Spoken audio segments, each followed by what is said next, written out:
everyone. Welcome to this installment of the Journey to NAISEF, which is about fundraising. Today, we'll have Renee talking a little bit about the opportunities that are available through NAISEF. And then Cynthia and I want to talk with you a little bit about how we might plan for NAISEF 2024 in our Indian education budgets, as well as reach out to local tribes and get your feedback on how you think fundraising to support students in NAISEF might happen. So Renee, why don't you kick us off and tell us a little bit about what is available for members of AISES, I'm sorry. Absolutely. Well, thank you all for joining us again. I hope you had a restful holiday break. Glad to have you all back. So there are 3 different opportunities I'm going to talk to you all about today that are through AISES itself. So the big one is we are looking for partner schools. And in order to be a partner school, you have to agree to bring at least 2 projects to NAISEF. But the perks of this is that you would receive a teacher stipend. You would receive a capacity building grant, which is essentially funds to help support your students in buying the materials that they need to test their solutions, as well as for things like their poster board and that kind of thing. And then you would also receive travel funds. So we would help provide money to get you and your students to OSU come April 1st. So that's a partner school. We also have capacity grants, which is just $2,000 for supplies and materials that your students may need. And then we additionally just have travel grants, which is just the money for your students and you to get to NAISEF itself. So for the partner school, again, you have to commit to bringing at least 2 projects to NAISEF this year. For the other 2, you don't have to commit to a certain number of projects. The capacity grant is just $2,000 flat out. And then depending how many students you're planning to bring, then the travel grant would vary.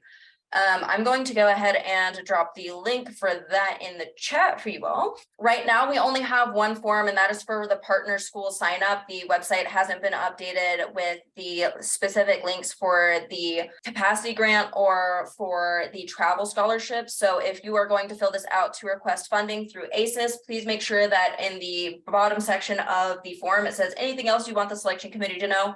If you're just looking for a capacity grant or just looking for a travel scholarship, please note that in the very bottom box on that form. Folks, oh my goodness, did they just say you could make more money taking people to NAISEF?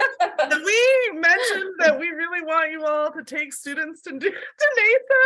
And we have a lot of sponsors and folks that are interested. So yeah, so that sounds like money and support, school support, because AISES has a new, I wish she was on today, She is on today. Oh,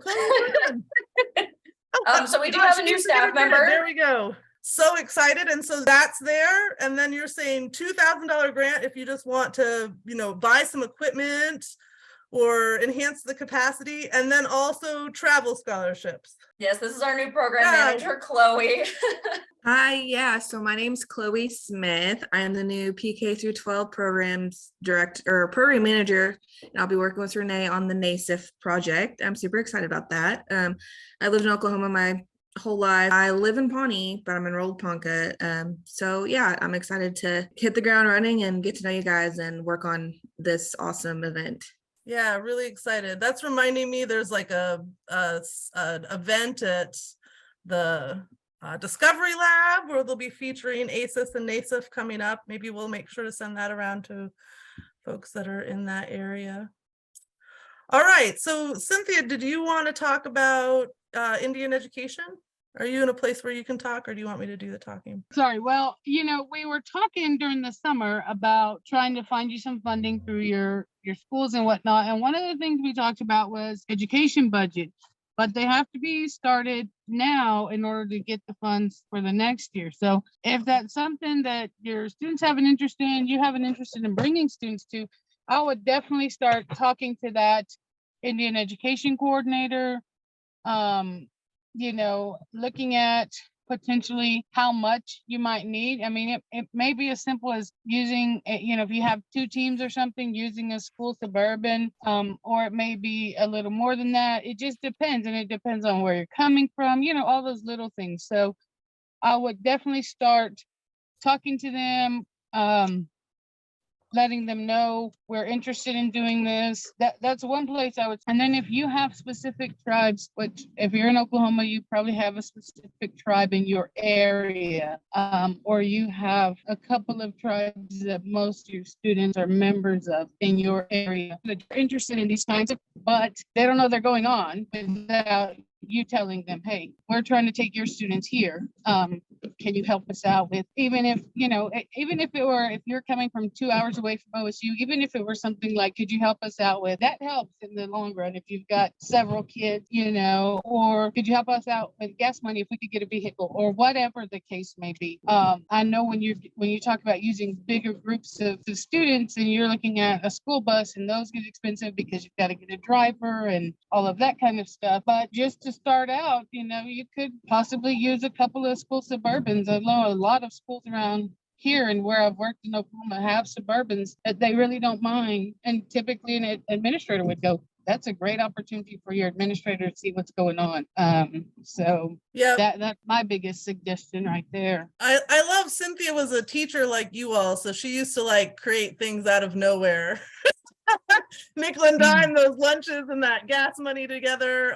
But it is true that you're indicating we believe and have talked with the Oklahoma Council for Indian Education, and those funds could be set aside for students to participate in NAISEF.